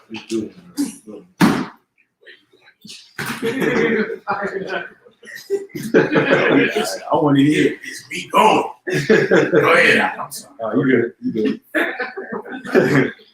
And it was given unto him to make war with the saints and to overcome them. And power was given him over all kindreds and tongues and nations. And all that dwell upon the earth shall worship him, whose names are not written in the book of life of the Lamb slain from the foundation of the world. The foundation of the world. All right. This is what that verse again in Jack. Imagine that was chapter 23, verse 7. You see it? verse 69. Was it 69? Yeah, 69. 69. I apologize. You see it? It could be different in your book. Is it? What was the verse? What was it again? 69. So it's 69. Joshua 23, 69. Well, actually, 69. 69. All right, here. Yeah. 69. Yeah, I think your book's a little different. The way it's lined up. Okay. No, I see how you read it. Okay. All right. So all this is a symbolization of what's to come, or what has already been done. Abraham is basically playing out what the Most High had his son planned for, which was to die for our sins. From the foundation. Good. Everybody may say, what's the sense? If he knows everything is going to happen and he's already mapped it out, but then what good is it for? One thing, he's got to do it. Mm-hmm. Second of all, it pleases him. Okay. Without faith, you can't please Yah. Okay. So it brings faith, brings pleasure to the Most High. It's an element of who he is. Okay. When he sees that we have faith, that's like a reciprocation of thankfulness of what he gives us. Take it as a parent. What is more pleasing than you tell your children to do something and they do it? How does that make you feel? Please. It pleases you. It validates you as a parent. Right. Okay. It validates you in a way because you're their child. They're your children. They're an image of you. They're reflecting you. They're moving the way you do. Okay. They're thinking like you. Okay. Right? Right. I think So Yah is not moved by us doing him favors and all that. That's not what it is. Right. Is that he literally gets pleasure from faith. That's why he's so pleased with his word. Whatever he says, his word does. Right. It accomplishes whatever he says for him to do. He don't care whether it puts on human form or it's working and operating in us in human form. Okay. His word is pleasing him. And it's a reflection. Okay. So why do y'all have us go through this divine drama and do all this? Because it's for his pleasure. He said he made the earth for what? His pleasure. His pleasure. Okay. This is why I was saying this is his movie. It's his movie. Okay. And the benefits of it is that we get that we benefactors of that pleasure. He gives us a role in his movie. Okay. He gives it to the children of disobedience too. Okay. But that's for us to be able to look back and say, man, look at that. Could have been you. Right. Exactly. Yeah. You know, one thing too is I've heard a lot of people say, well, if the Most High already knows what's going to happen, he already knows what decision you're going to make. What's the point? The point is we don't know what's going to happen based off the decision that we're going to make. He gets to go through that experience with Exactly. Exactly. That's how you get tested. Just because the master knows what's already going to happen, the point is you don't know what's going to happen, and you don't know what the results are from whatever decisions that you make that's going to happen. That's the point. And through that is how we're proven. Okay. And I also want to say, like, that's the only way we can show y'all that we love you. Exactly. You know, he says, if you love me, keep my commandments. Okay. That's the only way he's going to know that we love you. Free will. Free will. All right, go ahead. I think it was We left off Revelation. yeah, let's go back to Jasher, y'all. We're going to go to verse 71. Start at 71 again. For y'all had prepared this ram from that day to be a burnt offering instead of Isaac. Mm-hmm. And this ram was advancing to Abraham when Satan caught hold of him and entangled his horns in the thicket that he might not advance to Abraham. Mm. In order So right there real quick, it said the ram was advancing toward Abraham. So what does that mean symbolically with Yehoshua? I think it's clear that he wants, Revelation tells you, he comes knocking at the door. Mm-hmm. You know, and the only way he could be stopped is literally by you. Right. But remember, Satan only can move however many inches you give him in. Mm-hmm. You know what I'm saying? So that's what that looks like to me. He is trying to come and literally sup with you, sit with you, and be in you. But Satan was going to work through us all. And he ain't stopped that. It's Satan in you. Right. And I think it also reflects how Mashiach, why he was here on this earth, and that ram being caught in the thicket, Mm-hmm. represents ish situations, even when he was on a mount to be tempted. Mm-hmm.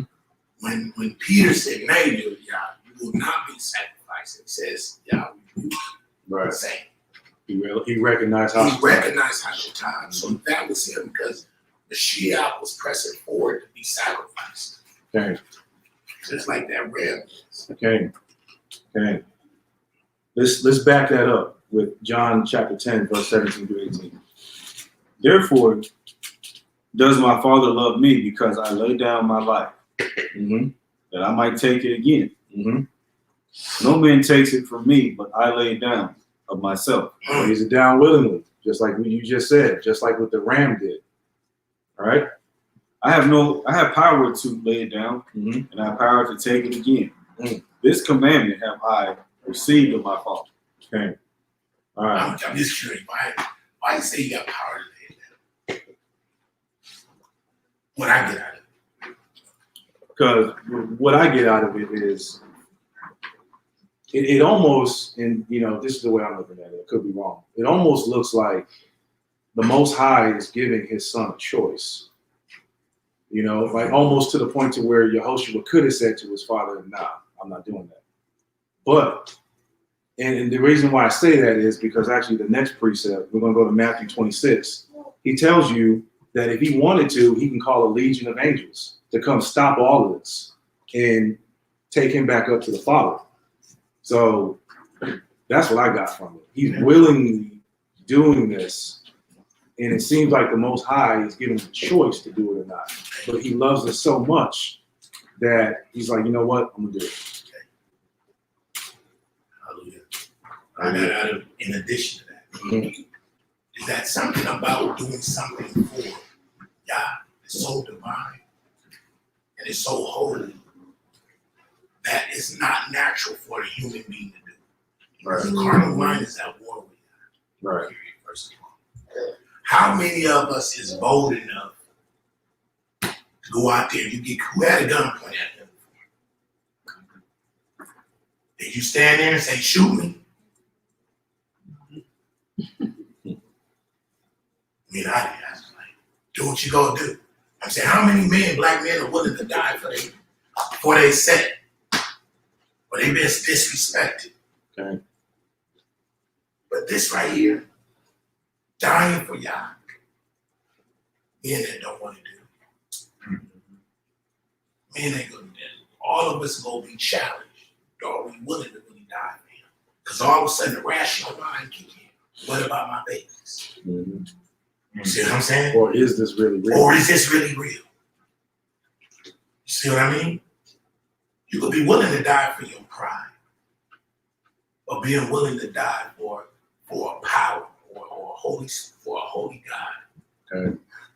It really has to mean that you're totally out of it. Okay.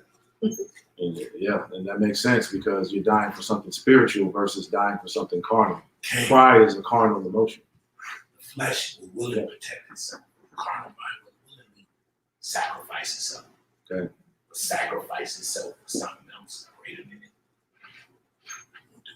Okay. So when Mashiach was saying, I have power to lay it down. In other words, he says, I've been ordained and I'm so succumbed to this power to please this higher power. I got power to lay down my life. Therefore, I have power to pick it back up. It's a whole nother level. Okay. It is. All right, go ahead. Matthew 26. No, let's go back to Joshua. Okay.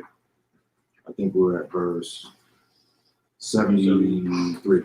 73. And Abraham seeing the ram advancing to him. And Abraham seeing the ram advancing to him, and Satan withholding him, fetched him and brought him before the altar. And he loosened his son Isaac from his binding, and he put the ram in his stead. And Abraham killed the ram upon the altar and brought it up as an offering in place of his son Isaac. Okay. So notice right there how Hashatan was trying to stop him from killing Isaac. But then when the ram comes, Hashatan is like, no, and tries to stop the ram. It really just shows you that Hashatan just does, like you said, he has no new tricks up his sleeve. It's the same thing. He'll try to get you to fall any way he can, any way he knows how. And it also shows how desperate he is. What are you doing trying to hold the bull for? You know, it's probably pitiful doing that. And ultimately, you remember Hashatan original statement before Yah, when he came before the council. Mhm. He was saying he could stop, he could block Abraham from being willing to sacrifice. Okay. And he got so desperate. That's what he was willing to do. That's when his desperation kicked in. Okay. Even Hashatan is desperate right now. Okay. He's going to pull out all of the deception that he can. Mhm. He's throwing lies up against the wall like never before. Okay. False doctrines, right? Temptation to get the jab. You see what I'm saying? He's throwing it all out right now. Okay. Because he knows his time is what? Short. Short. I think So too. he knows his judgment is at hand. Okay. Okay. I think too. It also shows that you can't get complacent in this walk and too comfortable, because let's rewind back to where Hashatan was accusing Abraham, saying that it's been a long time since he brought up an offering. He got his only begotten son, the son of the promise, and he hadn't offered anything since. So what I'm saying is, just because you hadn't been required of anything from Yah for a long time, that test your endurance and your faith doesn't mean you should let yourself get complacent, even if years go by. Because you never know if 10 years go by and the Most High comes like, okay, where we at? But you've been 10 years out of practice. You're like, I don't know. Wait, hold on a second. No, you got to stay on this word daily. You got to stay on this word at all times, even if there's no adversity or anything. This is a walk of endurance. And he on the word daily. came, and he or she that endures until the end shall be what? So you're enduring even when there's nothing that's physically threatening your life. Still enduring. All right, go ahead. And Abraham sprinkled some of the blood of the ram upon the altar. And he exclaimed and said, "This is in the place of my son, and may this be considered this day as the blood of my son before Yah." And all that Abraham did on this occasion by the altar, he would exclaim and say, "This is the room of my son, and may this day be considered before Yah in the place of my son." And Abraham finished the whole of the service by the altar, and the service was accepted before Yah, and it was accounted as if it had been Isaac. That's all of us. Dang. That's all of us. Dang.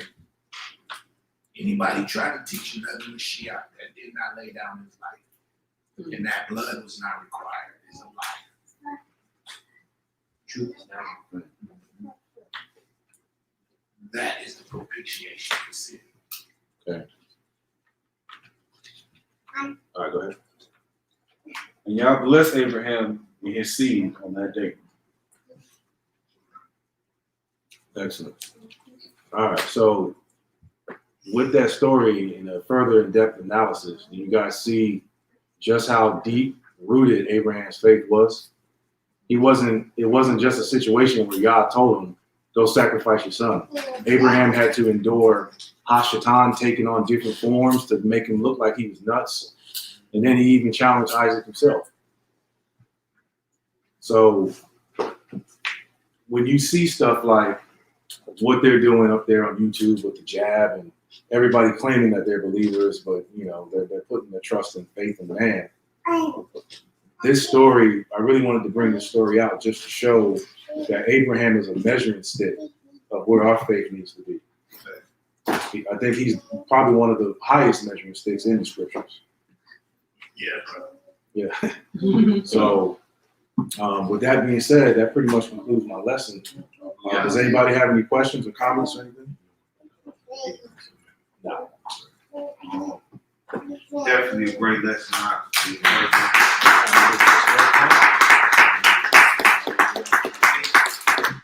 think this lesson is right on time, and I think this would be a very good molding factor as we're about to go into a season of trial and tribulation as a people. Okay. And understanding that no matter if we're getting in the kingdom or not, we all can agree the kingdoms come. Okay. So that should be even greater reason why obedience should be better than sacrifice. Because it's going to be by way of obedience that you get into the kingdom with your faith. Okay. You know, so this lesson is very, very good. It definitely boosted my faith even more, even like as we're preparing for our own travels. And even like that commitment, you know what I'm saying? Okay. Since we made that commitment, we were going through trials and tribulation, even with our own tickets, you know what I'm saying? You know what I'm saying? But one thing I can say is that through this, our faith has been solid. And now with this lesson, it's going to even be more solid. Okay. Knowing that we are doing the right thing. So I definitely appreciate you on this, and it's very refreshing because not many people there say faith, not many people teach on it like that because they think it's too Christianized. Right. You know, they think carnal all the time. They think it's the works. Okay. We say faith without work, but all we talk about is the work. We don't talk about the faith that really solidifies the work. Okay. You know what I'm saying? So I definitely appreciate the lesson. Okay. Very good. Appreciate you. I just want to add too. I think that's one of the things that the camps are missing. You know, they like to preach, you know, the Torah, keeping the commandments and obedience, but I don't really see them teaching a whole lot on faith. And it's because of faith that you're obedient and you keep the commandments anyway. Right. Like nobody's keeping the commandments but are not faithful. Mm-hmm. So you have to have a foundation of faith anyway to even want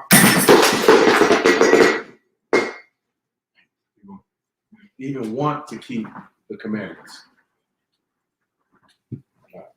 Anybody else have any comments? No, I was just going to say, actually, Mr. Robert actually studied my faith for Make sure he's not stepping on that. Make sure he's not stepping on that. What you saying, Elder? No, I was going to say something. Let me go over some of my notes. Mr. Rob was actually, we're actually studying something. There's actually a lesson I was going to do a while ago. And me and Sarah was talking about that this morning. We was talking about living by faith and what does it mean to be just. When he says the just shall live by faith. What, I mean, just throw it out there as a question. Who understands what just means? Upright. Justified. Justified being. Justified. Someone who's lawful. So a just man is lawful. So I think when you kind of broke down, and I think you said a very key point about Abraham. Okay, the point you were making about Abraham, when you said Abraham had been walking with the Father for a long time. When he started, that could be talked about. But we know it was for a long time. And I think one thing that proved Abraham is that what made him faithful is that he constantly obeyed God's voice. Okay. You see what I'm saying? And that justified him. That's what made him lawful. That's what made him do the things he did.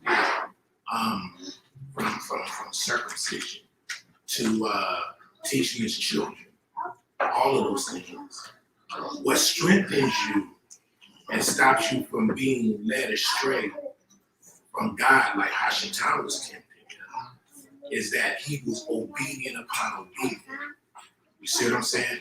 Imagine if he listened to different voices along the way and took him out of the way. Would he have been prepared for that type of temptation? No, not at all. You know what I mean? Would he have been prepared for that? Those voices that was coming in the forms of those people. Right. He was proven, and that's why he was able to discern the voice of God. Because he was Yah was constantly like putting him in that boot camp. Right. Constantly putting him up against things.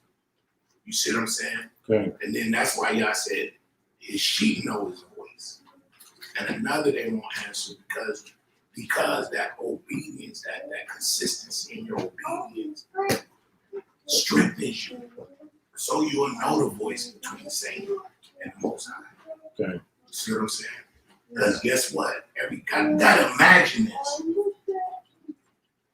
this was in a time where people were sacrificing their children to devils. Right. You see what I'm saying? Yeah. And Abraham knew that they were sacrificing the false deity. And he was even living amongst his father, his wood and stone. So imagine him literally now being told by this power that he's been obeying all of these up to 100 years. Now you got to give up his son, and now you telling me to sacrifice my son. Right. You got to think about how serious he was in a relationship with God. Okay. Because he could have easily been like, I know this ain't you. Because who would have him sacrifice? You don't sacrifice children. Right. You don't. Right. So everything, all those other spirits that could have came at him, could have literally said, you see what I'm saying? Literally influenced them to believe that deception. Right. But it's because Abraham was prudent. Okay. And he would constantly see the results of his obedience. God will always show favor to his obedience. Right. To a point where he began to know God's voice in the way he would move. Right. You know? Okay. And that's why we go to the Hebrews. He understood. If you're telling me to do this, then you have to resurrect my son from the dead. Because this is the seed of the promise. Okay. Okay. I also think too, just to add that it also represents how we have to remove our stony heart. You know, the scripture says that our own hearts deceive us. So, you know, if you're not grounded the way you should be, and you trust in your own logic and own reasoning from your own heart, you'll go astray. You know, that's why, like, when I think about this walk, I'm always kind of fighting, you know, between logical and what the Most High wants me to do. And at the end of the day, you got to put all that so-called logic that this world has taught you aside, because it's not going to profit you anything. Also, I wanted to say, a love of the truth, I think, is a key factor in having faith, because those that have not received the love of the truth, they're going to receive a strong delusion. They should believe a lot. So if we don't have a love of the truth, we haven't received the love of the truth, we're not going to be able to endure the love of his word. Okay. Because all the Father really look for is obedient children. Okay. And so, but he's going to try us. We're going to be tried in this. We're going to go through trials and tribulations, and that's for the proving, to prove that we're actually his children. You know, for proving our faith. So, also, too, you know, when our faith gets tested, it should be looked on as badges of honor. Because he says in his word that if he can't trust us with the little things, then how's he going to trust us with bigger issues? So once you graduate from some type of test that required this measure of faith, you know, that's a badge of honor. Now you've graduated to a bigger ordeal that's going to require even larger measure of faith. And that's how you build your faith. It's like going to the gym and working out. You know, you can do push-ups and chin-ups and all that kind of stuff and build your body up. We also have to go through ordeals and situations to build up our faith. Okay. You know, level up. Resistance build faith. Okay. All right. Anybody else have any more comments or questions? I have to do with that. Okay. You just so good. There are so many nuggets, like I can't really even go all the way with that to figure out. But what I can always appreciate when lessons have to do with children, because it helps me reflect where I'm at versus what they had to be going through. For Abraham to just be like, okay, yeah, I'll sacrifice my son, is like, I'm like, could I put my baby on a stake and burn him? Like, or even when you brought up Maccabees, I think about that once a week, at least. So I'm like, could I just watch my kids die in fire and smile about it? That's some big boy faith right there. Yeah. So, and then just comparing it to the Most High, and it's like birds of a feather flock together. That's why he really called them his friend. That he literally did reflect what Christ showed us and YAH showed us that they will actually do. And then even with Abraham doing it, I'm thinking like, okay, where's Sarah? Like, what did she say? Was she tripping in the background? Well, I skipped over that just for the sake of the point I was trying to make for the lesson. But basically, Abraham kind of told a little fib where they were going. Okay, But, well, in that still, he had to be so connected to the Father to say, this is the decision that I have to make, because we can very well be the agent that holds can everything mess else it right. up. Because just like you said, like you were saying that people not know what could be used as an agent. Okay. Well, we can also be used as an agent. I could be having a bad day and I can let the Hashem work through me to hurt my husband or affect my children. So, we could be used. You got to be used for something. So I also like took that because at times, you can be used for the opposite power. And then also I think like the mindset of a lot of people is that, or this is the mindset I'm assuming that Abraham could have took on, like, well, God, if you love me, like, why would you have me do this? Right. If you love me, why would you have me ... Instead of us really saying, if we love you, just keep your commandments, keep your, instead of us flipping it and just doing under any means necessary, this is what I'll do for you because I love you. And I think a lot of the time the world misunderstands what that really looks like because we're saying, well, why would you put me through this if you really felt this way? And it's not really about us. Right. It's not about us at all, like at all. So, I just thought the lesson was dope. And you're just watching you do this, it's like, it's just crazy where we started and where you are. And then your life has literally been a testimony of your own faith because you were gonna step out, you were gonna leave, you had to go through obstacles. Half the time you use different obstacles to say, you don't belong here. This is not your walk. And just look at the fruit of you being faithful. Look at your wife, look at her womb, look at your children. It's a beautiful thing to see. Like, I love to see, especially like our brothers, like really, really grow in this tribe. You did a really good job. I appreciate it. Thank you. I appreciate it. You did very excellent. Thank you. Are you still live on? But I just feel like it's just in my spirit that this lesson was important. Okay. Just want to say Shabbat Shalom to everybody. Shabbat Shalom. Shabbat Shalom.